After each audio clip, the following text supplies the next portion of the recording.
लोणी चोर कान्हा. कान्हा, बलराम आणि त्याचे मित्र दिवसभर गावात मस्ती करत फिरायचे. ते सगळे पाण्याने भरलेली घागरे घेऊन जाणाऱ्या मुलींना त्रास द्यायचे. कान्हा बेसकीनी सगळ्या घागरी फोडायचा.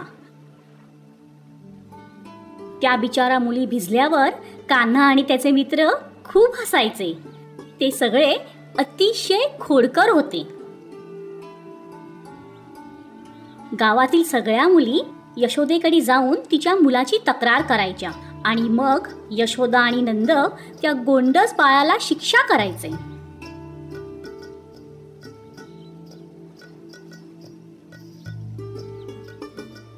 एकदा काही मुली नदीवर कपडे धुत होत्या. कान्हा आणि त्याचे मित्र जवळच खेळत होते. कान्हा हळूच त्या मुलींच्या मागे गेला आणि अचानक एका मुलीला पाण्यात ढकललं.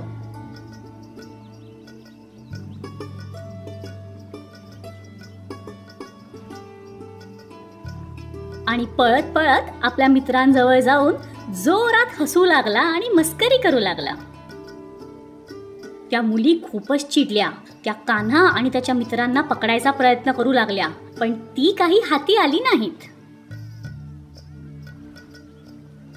कान्हा, बलराम आणि इतर मुलं आपल्या गायींना हिरव्यागार शेतात चरायला घेऊन जायचे. तिकडे सगळे ससे, खारी आणि फुलपाखरांच्या मागे धावत वेळ घालवायचे.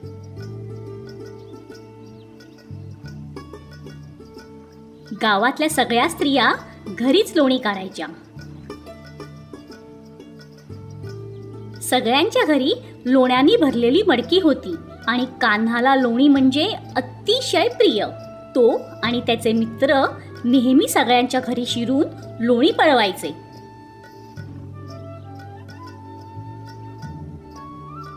कान्हाच्या लोणी चोरीच्या गोष्टी वृंदावनात खूप प्रसिद्ध होत्या.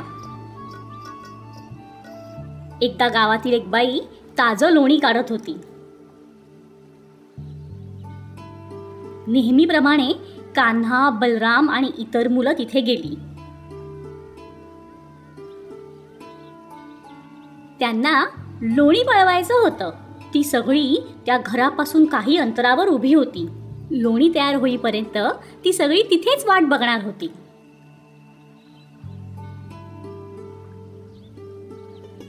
लोणी तयार होताच त्या बाईनी कान्हा आणि त्याच्या मित्रांच्या भीतीने ते मडकं अंगणातील एका झाडावर टांगून ठेवलं.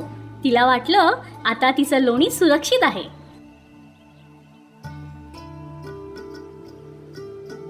इकडे कान्हा मित्रांना म्हणाला, अरे लोणी तयार झालं, चला जाऊन खाऊया. एक मित्र म्हणाला, त्या बाईने आपल्याला बघितलं आणि पकडलं तर ती आपल्या आईकडे जाऊन तक्रार करेल. कान्हा म्हणाला, अरे घाबरू नका, आपण गपचूप जाऊ. मित्र म्हणाले, आम्ही सगळे इथेच थांबतो, यावेळी तू एकटाच जाऊन लोणी घेऊन ये. कान्हा एकटाच लोणी पळवायला निघाला. कान्हा गपचूप अंगणात गेला. त्याने इकडे तिकडे पाहिलं.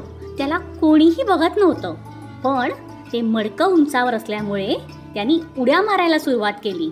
पण ते लोण्याचं मडकं काही त्याच्या हाताला लागलं नाही.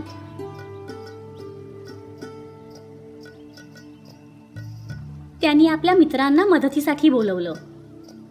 आधी ती जायला तयार नव्हती, पण मित्राला मदत करायची म्हणून ती सगळी गपचूप गेली. कान्हा म्हणाला, मी एकटा त्या मडक्यापर्यंत नाही पोहोचू शकत, पण आपण एक काम करू शकतो. आपण एकावर एक उभं राहून थर लावू. मी सर्वात वर चढून ते मडकं अगदी आरामात काढीन. सगळे मित्र तयार झाले. सगळी जण एकत्र येऊन एकावर एक उभी राहिली. कान्हा सगळ्यांच्या खांद्यावरून वर चढला आणि अगदी अलकत ते मडकं घेऊन खाली आला.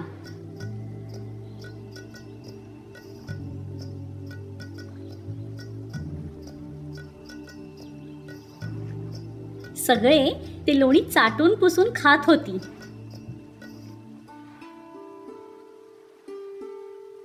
तेवढ्यात ती बाई तिथे आली. तिने कान्हा आणि इतर मुलांना लोणी खाताना पाहिलं. ती चकित झाली. ती ओरडत ओरडत त्यांच्या मागे धावू लागली. पण ती मुलं फारच चपळ होती. त्यांनी मडकं जमिनीवर फेकून दिलं आणि पळ काढला. त्या बाईनी पकडायचा खूप प्रयत्न केला, पण काही उपयोग झाला नाही.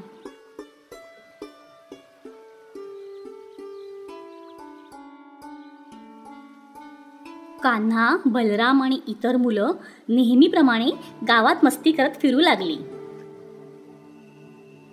सगळीकडे गोकुळाष्टमी उत्सव म्हणजेच कृष्ण जन्माष्टमी उत्सव साजरा केला जातो. दहीहंडी हा त्याच उत्सवाचा एक भाग आहे. त्या दिवशी मानवी थर लावून मडकी फोडली जातात.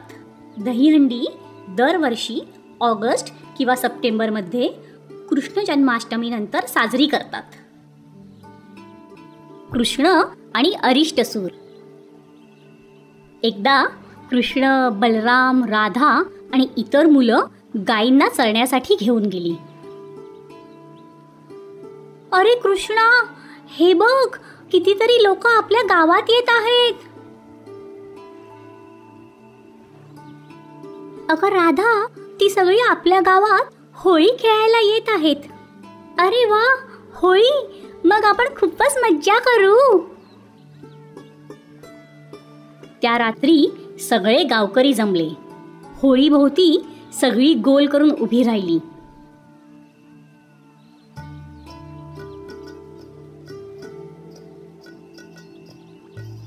कोणी ढोल वाजवत होतं, काही बायका नाचत होत्या, काही जण टाळ्या वाजवत होती.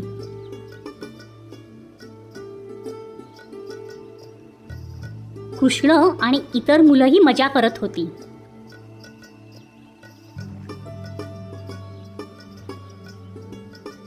थोड्या वेळाने सगळ्यांनी आपल्या प्रियजनांच्या दीर्घ आयुष्यासाठी होळीची पूजा केली. दुसऱ्या दिवशी गावात मस्ती आणि मजेचं वातावरण होतं. सगळी जण रंग उधळत होळी खेळत होती. काही जण एकमेकांना रंग लावत होती, तर कोणीतरी सगळ्यांना गोडधोड वाटत होतं. कृष्ण आणि इतर मुलंही मस्ती करण्यात गुंग होती. ते सगळे एकमेकांवर रंग उधळत होते, पाण्याचे फुगे मारत होते. कृष्ण आणि बलराम पिचकारीत रंगीत पाणी भरून राधा आणि तिच्या मैत्रिणींना भिजवत होते. त्या सर्वांनी एकमेकांच्या चेहऱ्याला रंग लावला. यशोदेनी कृष्ण आणि इतर मुलांना गोड खाऊ दिला. सगळ्यांनी मिटक्या मारत खाऊ फस्त केला. सगळं गाव अगदी आनंदात होतं. अचानक काही गावकरी ओरडू लागले, वाचवा, वाचवा, आम्हाला वाचवा. लोक घाबरून इकडे तिकडे पळू लागली. काय ग, काय झालं?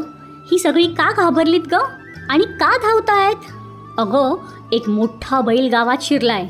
वाटेत येणाऱ्या प्रत्येकाला आणि प्रत्येक गोष्टीला तो उडवतोय. तेवढ्यात त्यांनी पाहिलं की एक मोठा बैल इकडे तिकडे धावत होता. त्याच्या समोर येणारी प्रत्येक गोष्ट उधळत होता. त्यांनी झाडं पाडली, झोपड्या मोडल्या, गायींना पळवून लावलं आणि बैलगाड्याही चिरडल्या.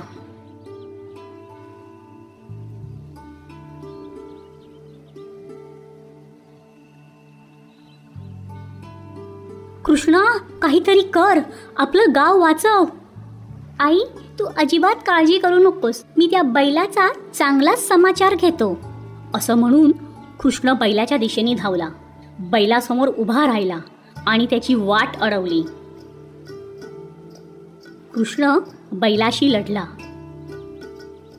त्यांनी त्या बैलाच्या शिंगाला धरून त्याला उचललं आणि जमिनीवर जोरात आपटलं. तो बैल जमिनीवर पडता क्षणी प्रखर उजेड पडला आणि समोर अरिष्टसूर नावाचा एक दैत्य प्रगट झाला.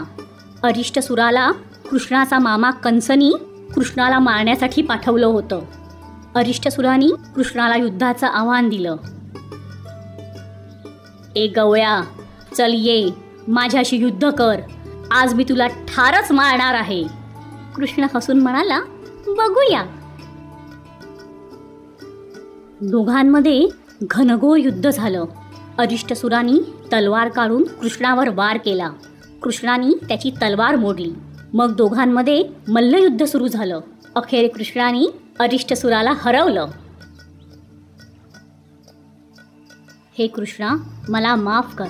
माझे गुरु बृहस्पतींनी त्यांचा अपमान केल्यामुळे मला शाप देऊन दैत्य बनवलं. तुझ्या मामानी म्हणजेच कंसानी मला इकडे तुझा वध करण्यास पाठवलं होतं. मला क्षमा कर. यापुढे मी कोणालाही त्रास देणार नाही. तुला तुझी चूक चांगलीच कळलेली दिसते. मी तुला क्षमा करतो. अरिष्टसूर कृष्णासमोर वाकला आणि त्याची प्रार्थना केली. सगळे गावकरी आनंदी झाले आणि उत्साहात परत होळीचा सण साजरा करू लागले.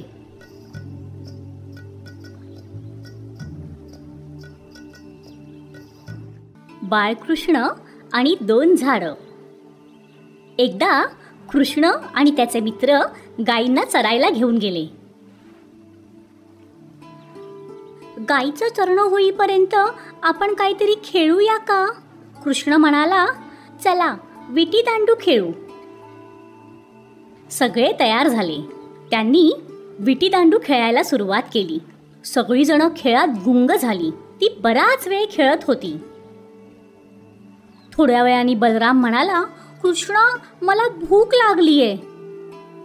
इतर सगळ्यांनाही भूक लागली होती. कृष्ण म्हणाला, थांबा, मी काहीतरी करतो. कृष्णाने आपली बेचकी घेऊन आंब्याच्या झाडावर नेम धरला. खूप आंबे खाली पाडले. सगळ्यांनी अगदी चवीने आंबे खाल्ले. कृष्णा, मला अजूनही खूप भूक लागलीये. हो, आम्हालाही अजून खूप भूक लागली आहे. अरे, पण आपण आत्ताच तर आंबे खाल्ले ना. तरीही आमची भूक भागली नाही. काहीतरी कर ना. कृष्ण म्हणाला, मला एक युक्ती सुचलीये. त्यांनी सगळ्यांना गोळा करून त्यांच्या कानात काहीतरी सांगितलं.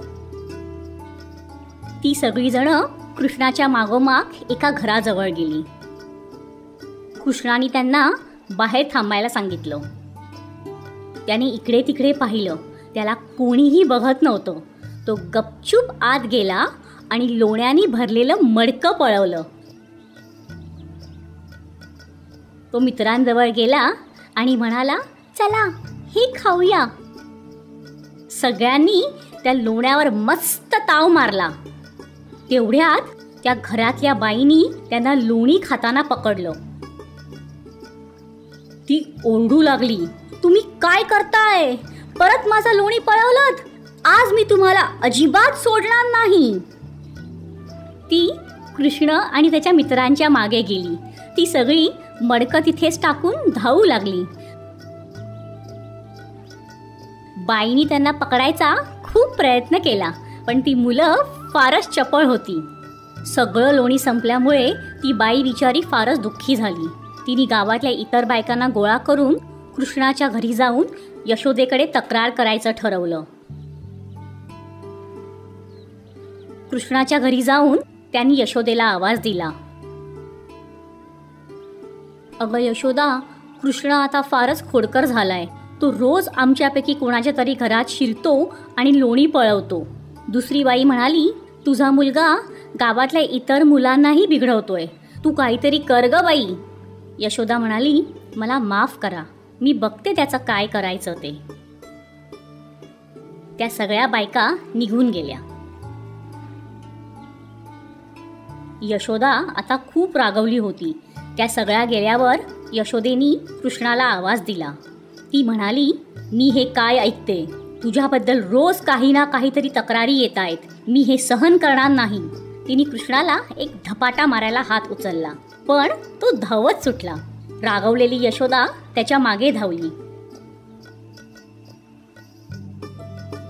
शेवटी तिने त्याला पकडलं आणि म्हणाली, आज मी तुला शिक्षा करणारच. तिने हातात एक दोरी घेऊन म्हटलं, आज मी तुला झाडाला बांधून ठेवणार. हीच तुझी शिक्षा. पण कृष्ण परत एकदा तिच्या हातातून निसटला. यशोदा त्याच्या मागे धावू लागली, पण तो काही तिच्या हाती लागला नाही.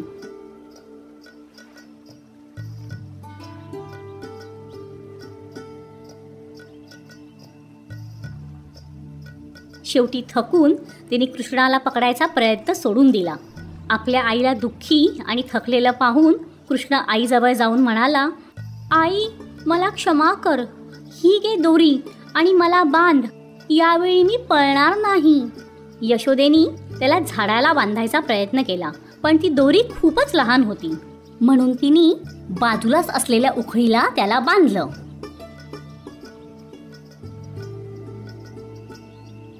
मी परत येईपर्यंत इथेच थांब. कृष्णाचे मित्र लपून सगळं पाहत होते. कृष्ण म्हणाला, बापरे, आईनी बांधून ठेवलंय. मला काहीतरी करायला हवं, पण काय करू? त्यांनी थोडासा विचार केला. त्याला स्वतःची सुटका करून घ्यायची होती. त्यांनी सगळा जोर काढून ती जड उखळ ओढायला सुरुवात केली.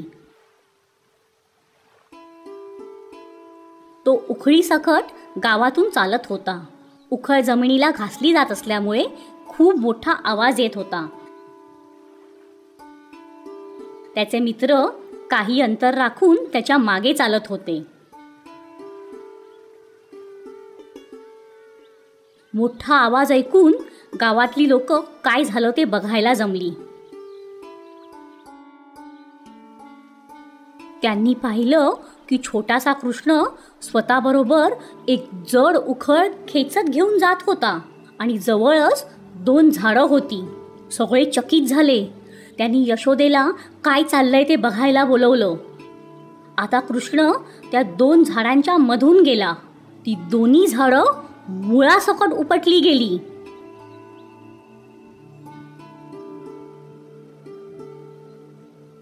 यशोदेसकट गावातील सगळ्या लोकांना धक्का बसला.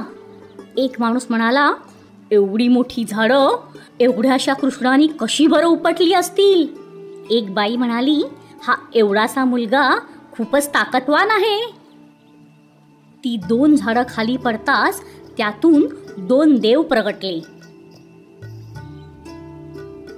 ते म्हणाले, आम्ही कुबेराची मुलं आहोत.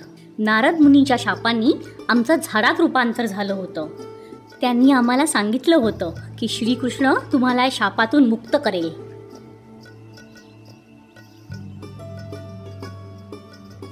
त्यांनी कृष्णाला नमस्कार केला आणि ती दोघं अदृश्य झाली.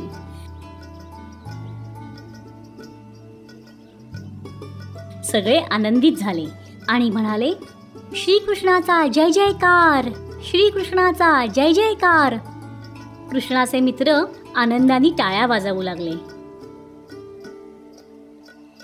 यशोदेनी आपल्या बाळाला प्रेमाने जवळ घेतलं. श्रीकृष्णांनी आपल्या आयुष्यात असे बरेच चमत्कार केले.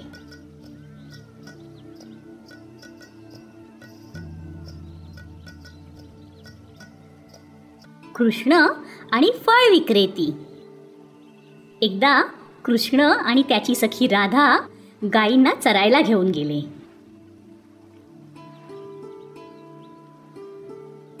ते एका धबधब्याजवळ गेले. फारच सुंदर जागा होती.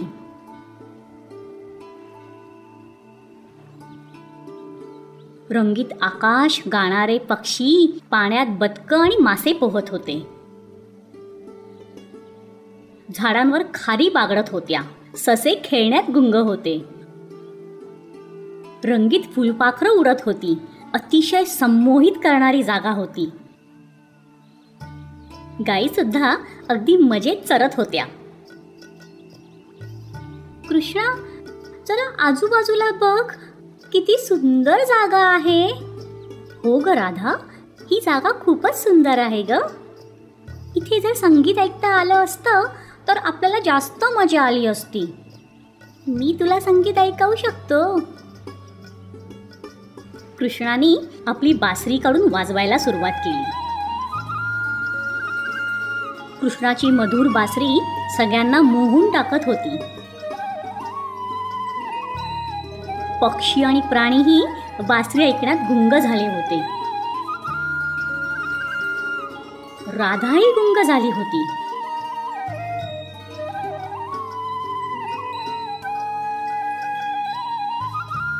थोड्या वेळाने ती आपल्या घराच्या दिशेने जाऊ लागली.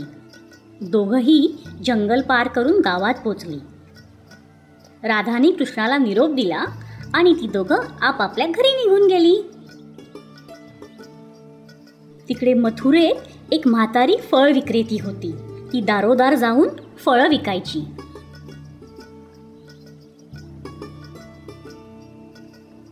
तिने लोकांकडून बाळकृष्णाच्या अनेक गोष्टी ऐकल्या होत्या. त्यामुळे तिला त्या खोडकर बाळाला भेटायचं होतं. एकदा कृष्ण आपल्या आईबरोबर बसला होता. यशोदा ताक घुसळून लोणी काढत होती. कृष्ण अगदी आतुरतेने त्या लोण्याची वाट बघत होता. आपल्या मुलाच्या मनातले विचार यशोदेने बरोबर ओळखले.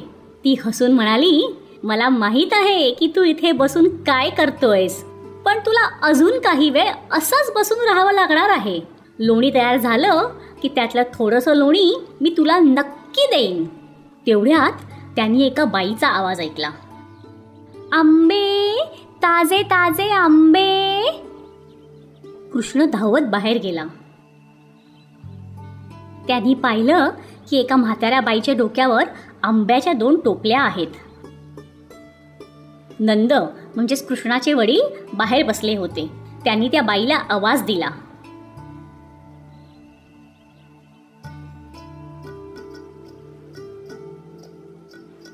जशी ती बाई त्यांच्या घराजवळ आली, त्या पिकलेल्या आंब्याचा गोड वास त्यांच्या पूर्ण घरात पसरला.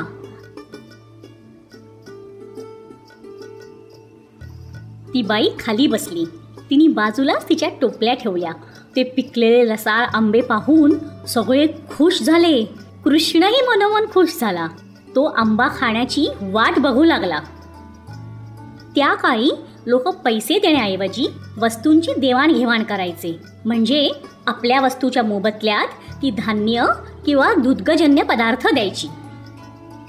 नंदानी घरात जाऊन टोपली भरून धान्य आणलं.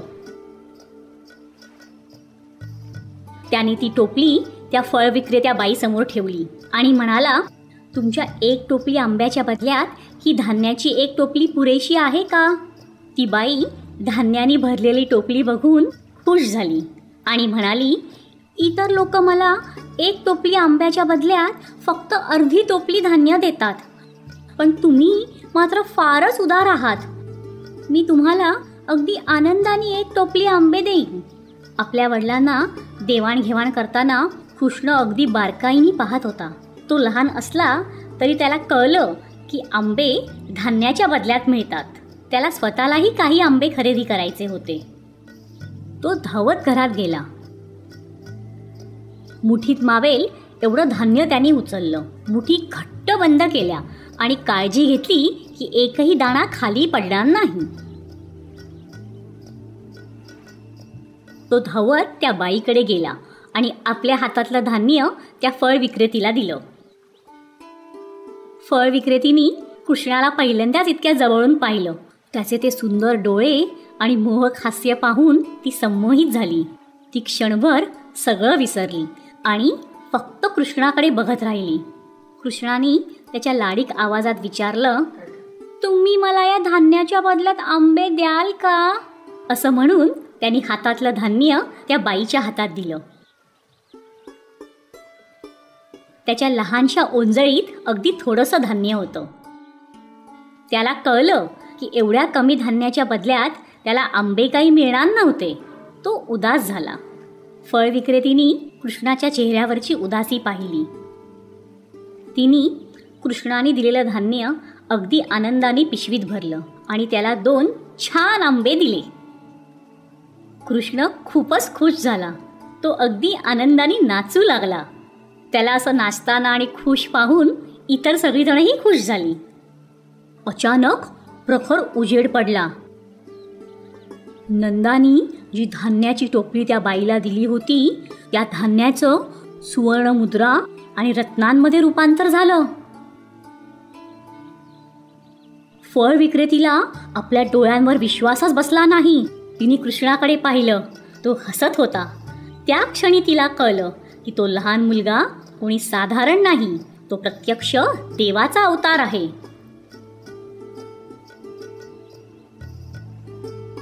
कृष्ण धावत राधाच्या घरी गेला आणि तिला एक आंबा दिला. त्या दोघांनी आनंदाने आंबे खाल्ले.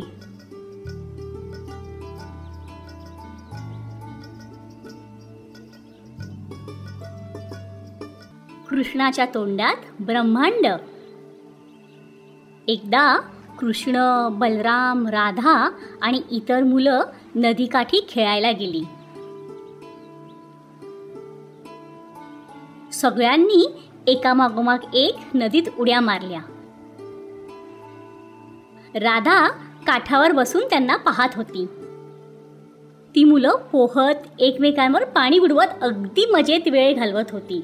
त्यांना खेळताना बघून राधाही खूप खुश होती.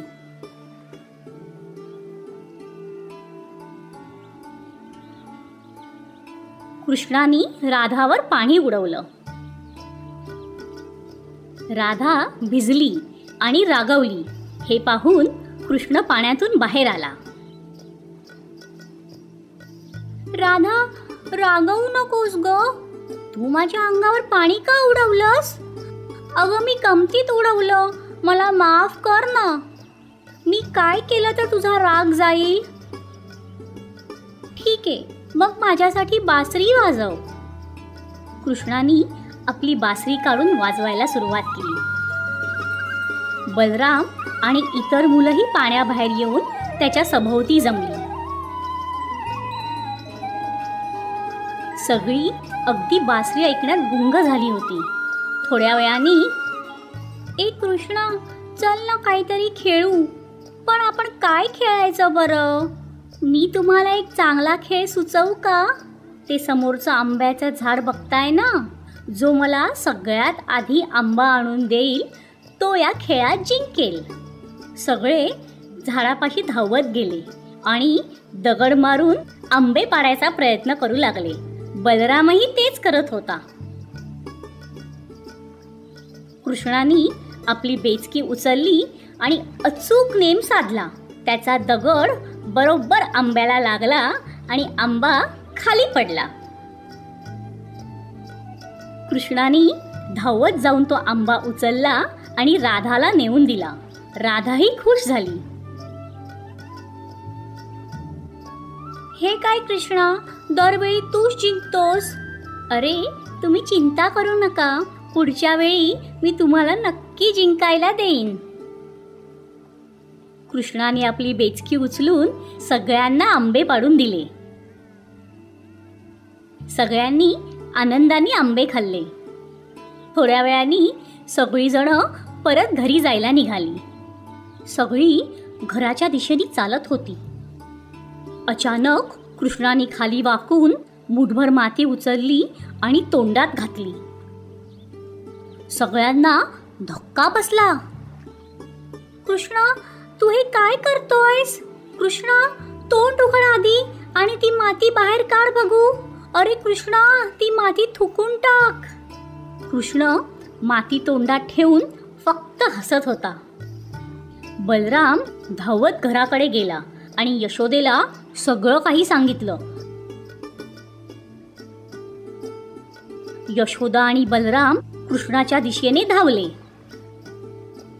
कृष्णा, तू हे काय खातोयस? कृष्णाने उत्तर दिलं नाही. तो फक्त हसत राहिला. आधी तोंड उघड. पण कृष्णाने तोंड उघडलं नाही. यशोदा जोरात ओरडली, कृष्णा, तोंड उघड. शेवटी कृष्णाने तोंड उघडलं. सगळीजण चकित झाली. त्याच्या तोंडात माती नव्हती. सगळ्यांना मातीऐवजी ब्रह्मांडाचं दर्शन झालं. सूर्य, चंद्र, तारे, आकाश, आकाशगंगा, सागर, नद्या, टेकड्या, डोंगर सगळं काही त्याच्या तोंडात दिसत होतं.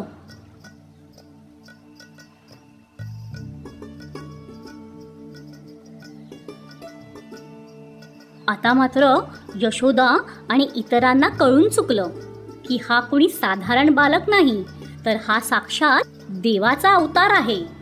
सगळ्यांनी त्याच्यासमोर हात जोडले. यशोदेनी कृष्णाला प्रेमाने जवळ घेऊन मिठी मारली. बलराम, राधा आणि इतरांनी टाळ्या वाजवल्या. कृष्णाने त्याच्या आयुष्यात असे अनेक चमत्कार केले.